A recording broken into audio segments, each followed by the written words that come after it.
Atos capítulo número 9, versículo 19, parte B, ao 31.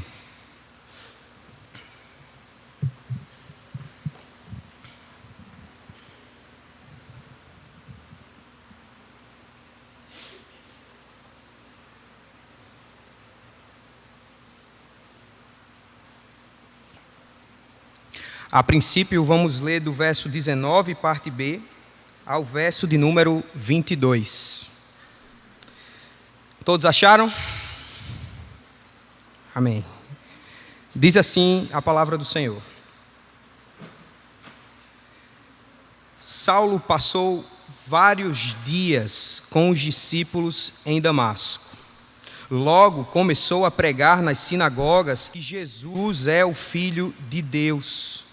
Todos os que o ouviam ficavam perplexos e perguntavam: não é ele o homem que procurava destruir em Jerusalém aqueles que invocam este nome?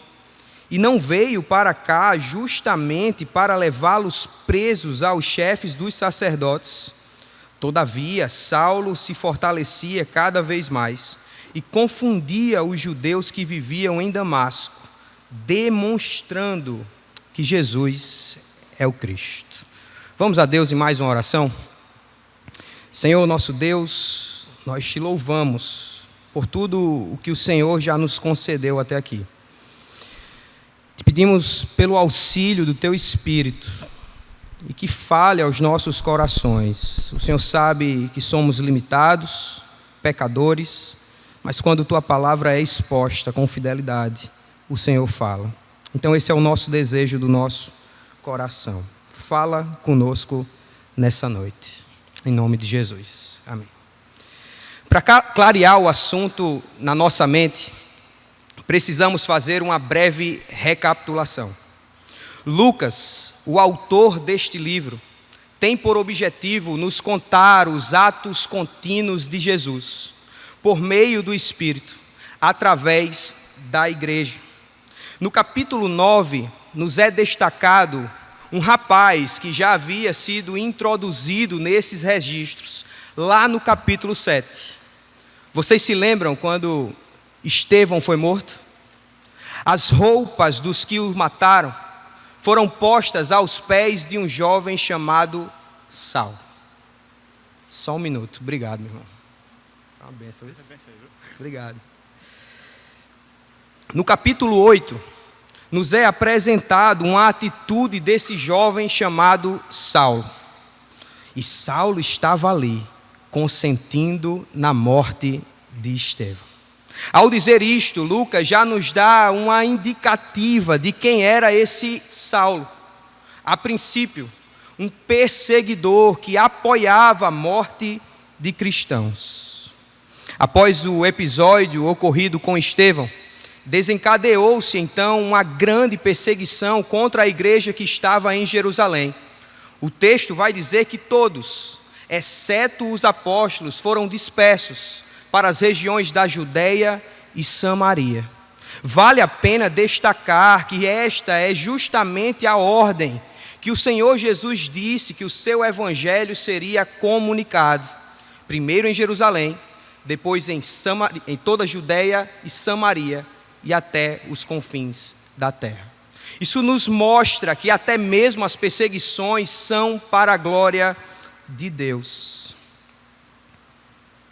Entrando no capítulo 9, o texto nos diz que Saulo ainda respirava ameaças de morte contra os discípulos do Senhor.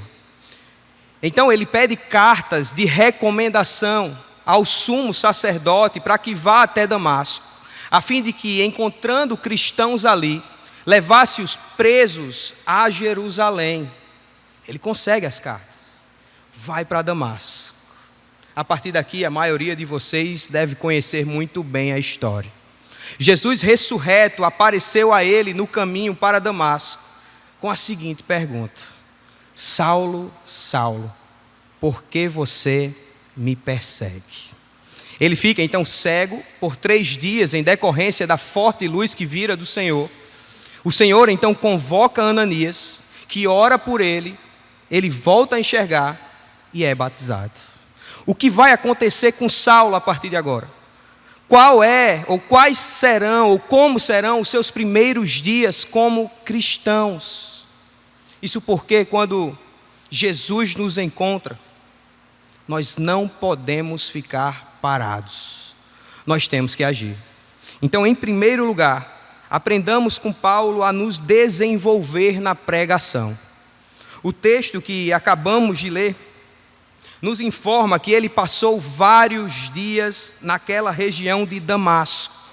Ele sabia que agora fazia parte de um grupo que outrora tentava destruir. Ele podia ter ficado com medo dos judeus. Poderia pensar, agora o perseguido será eu. Mas não parece ter sido este o sentimento de Saulo. Já que Lucas registra que logo ele começou a pregar nas sinagogas. Ou seja, não foi demorado, foi rápido. Ele não estava tomado de medo dos judeus, mas imediatamente, logo, ele começa a pregar. E qual era a sua mensagem? Nós lemos que Jesus é o Filho de Deus. Isso é uma reviravolta impressionante. Se antes ele não vivia sem respirar ameaças de morte contra o Senhor, agora ele prega veementemente a favor daquele que lhe apareceu no caminho de Damasco. Jesus é o Filho de Deus. Isso gera um certo tipo de espanto nos seus ouvintes. Não é de se estranhar tamanho assombro. Saulo de fato virou a casaca, falando no melhor sentido da palavra. É como um sujeito como Alex, que é vascaíno, e do dia para a noite acaba se tornando flamenguista, dada as devidas proporções. Uma bênção dessa para a tua vida, meu irmão. Que é isso? Deixa de sofrer. Mas Saulo se torna muito mais do que um flamenguista. Ele se torna um cristão. Ele foi para a região de Damasco exatamente para o contrário, para prender cristãos e não para falar a respeito do Senhor. E agora, quando vai às sinagogas de Damasco, não é para caçar cristãos, mas para anunciar a Cristo. Logo, a perplexidade de seus ouvintes é aceitável. Enquanto ele pregava o Evangelho, tendo como assunto a filiação divina do Senhor, ele crescia em comunhão com os irmãos de Damasco, em conhecimento, ao ponto, diz o texto, de confundir os judeus que viviam na região, demonstrando que Jesus é o Cristo. E aqui há uma questão a ser destrinchada. A atitude de Saulo no verso 20 de pregar é diferente da sua atitude no verso 22 de demonstrar. No verso 20, de fato, ele tem como objetivo falar diretamente. É como se ele estivesse anunciando: Jesus é o Filho de Deus. Já no verso 22, o termo grego para demonstrar aqui pode ser traduzido por provar. Saulo agora está provando que Jesus é o Cristo prometido do Antigo Testamento. Isso nos mostra o quão rapidamente ele se desenvolveu no ministério da palavra. E nós já temos vivido esse logo que Saulo viveu no verso 20? Apesar de muitas vezes, ou melhor, sermos cristãos há vários anos, muitas vezes nós ficamos parados, não pregamos por medo, por oposição, por vergonha ou até mesmo por perseguições. Decidimos esperar. É melhor eu ser enviado primeiro a um seminário. É melhor eu primeiro melhorar a minha vida devocional. Deixa que primeiro o pastor da igreja me note. Essas coisas vão ficando em segundo plano e nunca nos movimentamos na missão. Eu entendo a importância de tais coisas, mas elas não podem ser desculpas para não nos envolvermos no ministério do Evangelho. Você pode me dizer: mas Igor, Saulo já era mestre, Ele já sabia de tudo quanto ao Antigo Testamento. Eu só sei apenas que Jesus me salvou. Mas você não está em tamanha desvantagem assim. É verdade, ele era um fariseu, dos melhores, um verdadeiro mestre quanto o Antigo Testamento, mas bastou apenas um encontro com Jesus ressurreto, para que logo ele passasse a pregar o verdadeiro Evangelho. É provável que muitos de vocês aqui tenham mais tempo de convertido do que Saulo tinha aqui nesse texto. Lucas se resume a dizer que a sua pregação é que Jesus é o Filho de Deus. Você pode fazer isso também. Pense, por exemplo, na sua condição de miserabilidade longe do Senhor. Para qual caminho você estava indo, mergulhado em seus próprios pecados? Se recorde que foi justamente ali, contra qualquer tipo de perspectiva humana, que o Senhor Jesus lhe salvou. E como ele fez?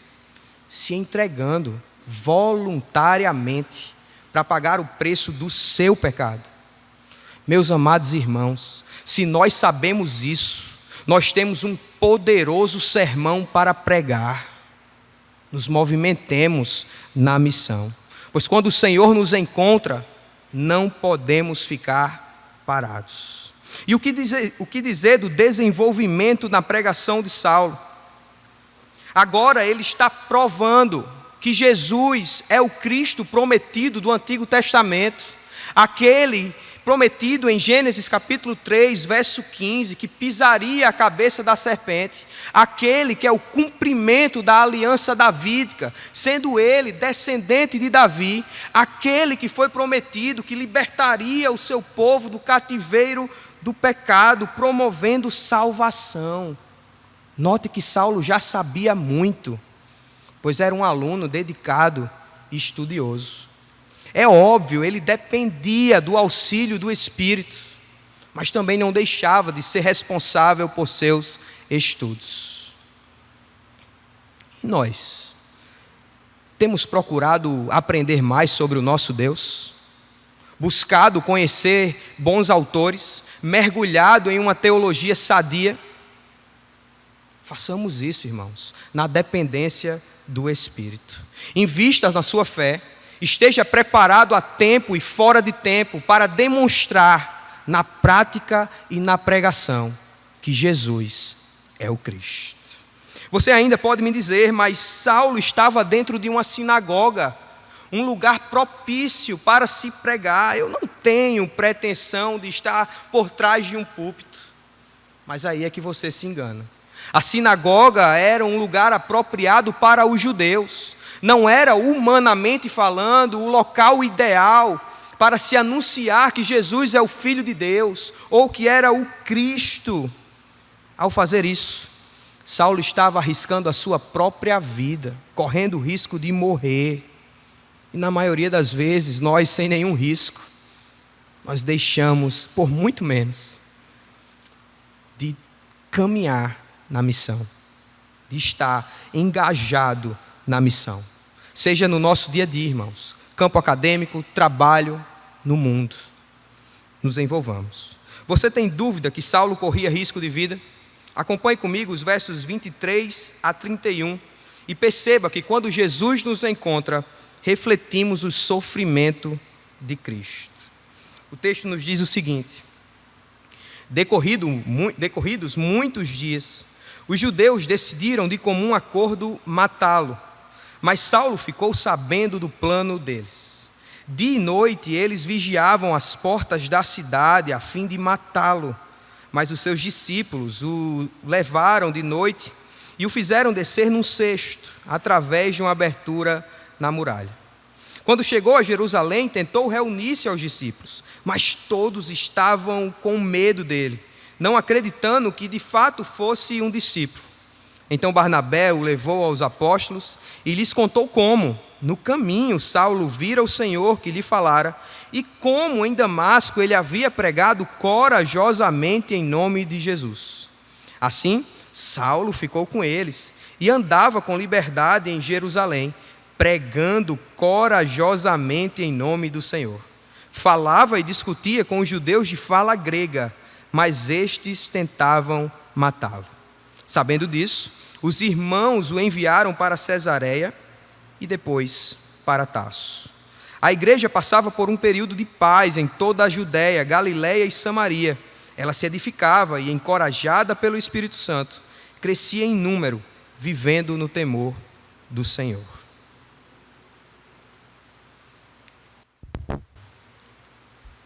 Foi eu não, viu? Decorridos muitos dias. Segundo John Stott, esses muitos dias somaram-se 3 anos, e que Saulo esteve na Arábia. Alguns são convincentes ao dizer que ele foi para lá a fim de meditar. Outros dizem que foi justamente por essa época que ele deve ter ouvido o Evangelho, ou recebido o Evangelho do próprio Cristo, como ele vai escrever mais tarde aos Gálatas. Alguns também dizem que ele estava ali recebendo o Evangelho de Cristo para compensar pelos 3 anos que os outros apóstolos tiveram com o Senhor, mas ele não. Seja como for, irmãos, ele volta para Damasco, mas dessa vez não para ficar muito tempo. Pois lemos, os judeus decidiram de comum acordo matá-lo. Seus opositores ficaram tão obcecados por ele, ao ponto de vigiarem as portas da cidade de dia e de noite. O antes caçador agora é caçado por declarar a sua fé em Cristo. Isso vai de acordo com o que o próprio Senhor Jesus disse em João capítulo 15, versículo 20. Se me perseguiram, também perseguirão vocês. Mas uma coisa nos chama a atenção. Saulo sabia do plano dos judeus. Como? O texto não nos diz diretamente, mas perceba que ele tinha alguns discípulos na cidade que reconheciam a sua liderança e que o protegiam. Amigos, irmãos queridos, deve ter sido estes que ficaram sabendo das tramas dos judeus e alertaram Saulo. Ele foge com a ajuda da igreja. Irmãos queridos ajudaram. Imagine a cena, ele dentro de um cesto, baixado pelos muros da cidade, o grande Saulo, conhecido por todos dentro do judaísmo, submete-se a uma humilhante operação de resgate, pois o seu próprio povo estava tentando matá-lo. Pense se isso fosse com você. Você tem uma alta posição dentro da sociedade, é querido por todos, tem uma carreira brilhante, possibilidade de crescimento gigante, e de repente, de uma hora para outra, tudo desmorona, porque você diz, crê em Cristo Jesus. O que é que você iria fazer? Iria reclamar? Iria tentar colocar Deus contra a parede? Não foi isso que Saulo fez. Isso porque, como ele vai dizer aos filipenses, ele tinha a suprema grandeza do conhecimento de Cristo. Ele considerou tudo o que ele era como perda a fim de ganhar a Cristo. Nessa fuga ele chega a Jerusalém e a recepção dos irmãos da igreja não foi das melhores. Isso porque eles estavam tomados de medo. Por quê? Ora, Saulo havia ido para Damasco justamente para trazer cristãos presos a Jerusalém. Agora ele está dentro de uma comunidade cristã, afirmando crer em Jesus Cristo. Logo, o medo do povo era aceitável. Imagine se isso acontecesse com a gente. O pior matador de cristãos chegasse aqui, sentasse do seu lado. Qual seria a sua reação? Provavelmente de medo. Será que de fato ele é um convertido? Será que ele não quer nos matar? Será que ele não vai nos levar presos? Essas dúvidas certamente rondavam a igreja de Jerusalém após a chegada de Saulo. Mas, mais uma vez, ele conta com a ajuda de um amigo, Barnabé. O texto no grego vai sugerir que Barnabé pegou na mão de Saulo e o levou até os apóstolos e lhes contou como o Senhor apareceu a Saulo e como ele havia pregado corajosamente em Damasco, Ou seja, não poupou detalhes. Como escreveu também John Stott, graças a Deus por Ananias, que apresentou Saulo na comunidade de Damasco. E graças a Deus por Barnabé, que fez o mesmo na igreja de Jerusalém. Se eles não tivessem assegurado a recepção desse irmão, a história da igreja poderia ter sido diferente. É óbvio que Deus agiu soberanamente aqui, mas isto não anula a responsabilidade de tais homens. Como bom resultado de Barnabé a respeito de Saulo, o novo convertido foi aceito como irmão de Cristo, irmão em Cristo. Seu testemunho pessoal do que havia acontecido no caminho de Damasco era coerente com a sua pregação destemida, e os cristãos confiaram que a sua conversão é real. Me é interessante também o verso 29, no qual Saulo aqui discutia com os judeus de fala grega. Quem eram esses? Possivelmente um grupo chamado dos libertos. Provavelmente o mesmo grupo que num passado não tão distante havia matado Estevão. E Saulo, sabendo disso, correu na mesma estrada do primeiro Marte. Agora ele está pregando àqueles que outrora haviam deixado as suas vestes aos seus pés, a fim de ferozmente executar Estevão. Se antes ele respirava ameaças de morte, ele não consegue mais viver sem testemunhar. Como podemos aplicar essa última sessão às nossas vidas? Eu quero destacar o trabalho discipulador de Saulo. Ele deve ter andado lado a lado com os seus amigos, ensinando-lhes o Evangelho. Por vezes nós só temos a tendência de nos movimentar na missão se um anjo descesse até nós e nos dissesse o que fazer. Lembra daquele meme antigo da internet? Que a pessoa perguntava algo bem óbvio, aí descia um anjo, entregava um bilhete, a pessoa abria e estava lá, a resposta bem óbvia. Muitas pessoas são assim, muitos cristãos são assim, dizendo: não vou me envolver na missão ainda, porque eu não sei qual é o meu chamado. Aí um anjinho vai descer até você, vai lhe entregar o bilhete, você vai abrir, vai estar lá, Mateus 28, 19 e 20. A grande comissão, e de fazer discípulos de todas as nações. Esse é o seu chamado, cristão.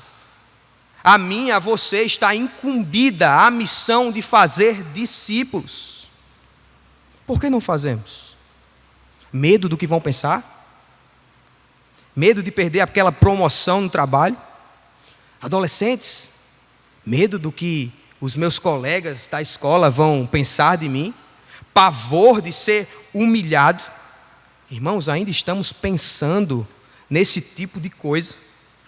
Pense, por exemplo, no Senhor Jesus, sendo Ele mesmo Deus, aquele por meio de quem foi criado todas as coisas, não mediu esforços para nos salvar. Jesus se humilhou ao ponto de ser carregado no ventre de uma mulher que Ele mesmo havia criado.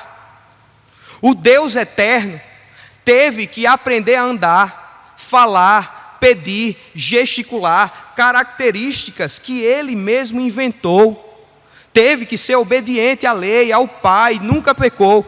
E no auge do seu ministério, voluntariamente se entregou para morrer num madeiro. A morte de Jesus não é uma morte qualquer. Desnudo, despido naquela cruz, Ele estava sendo humilhado, carregando sobre si mesmo os nossos pecados. Que tamanha humilhação, irmãos. Ainda temos medo de nos envolver na causa do Evangelho? Se de fato a salvação em Cristo permeia a nossa mente, o nosso coração, nós não vamos medir esforços na nossa missão, fazer discípulos. Outra coisa que me chama a atenção é que Saulo foge com a ajuda da igreja. Irmãos queridos, você tem amigos com quem pode contar? Que vão te ajudar nos momentos difíceis da vida, que te socorrem, que te auxiliam, que te ajudam a permanecer firme na fé. Eu tenho um colega que vez por outra dizia que gostava de frequentar uma mega igreja. Ele gostava de ir para lá porque ele não ficava conhecido por ninguém, podia ir-se embora e ninguém ia notar a sua presença. Ele não precisava dar conta de sua vida para as demais pessoas. Isso está certo, irmãos? É claro que não. A igreja de Cristo é uma grande família, onde prestamos contas uns aos outros. Ela é chamada para viver em comunidade, em comunhão. É o que fazemos, por exemplo, em intercâmbios como esse. Irmãos, como Saulo, criem amizades sólidas, criem laços, façam amizades, não vivam sozinhos. O cristianismo não se faz sozinho. Após esse momento, nós temos um momento de comunhão. Procure se relacionar com pessoas que não sejam do seu grupo. Criem laços. Somos família em Cristo Jesus. Conversões verdadeiras dão ao novo convertido o desejo de ser aceito numa comunidade religiosa. Amigo, se você se diz cristão, você terá que congregar. Você pode até ir aos cultos dominicais regularmente, mas ainda não está envolvido em uma igreja local. Eu te pergunto por quê? Se envolva. Busque o pastor da sua igreja. Fale do seu desejo de estar em comunhão, envolvido com a igreja local. Você que já está engajado, introduza aqueles que têm mais dificuldades. Busque conhecê-los. Apresente uns aos outros. Convide para as programações da igreja. Se eles vêm de um contexto de outra religião, procure sentar com eles, explicar as Escrituras, orar juntos. Realmente façam discípulos. Existe uma necessidade urgente de Ananias e Barnabés modernos, que vençam os seus escrúpulos e as suas hesitações e façam com que os novos convertidos se acheguem na comunidade de fé.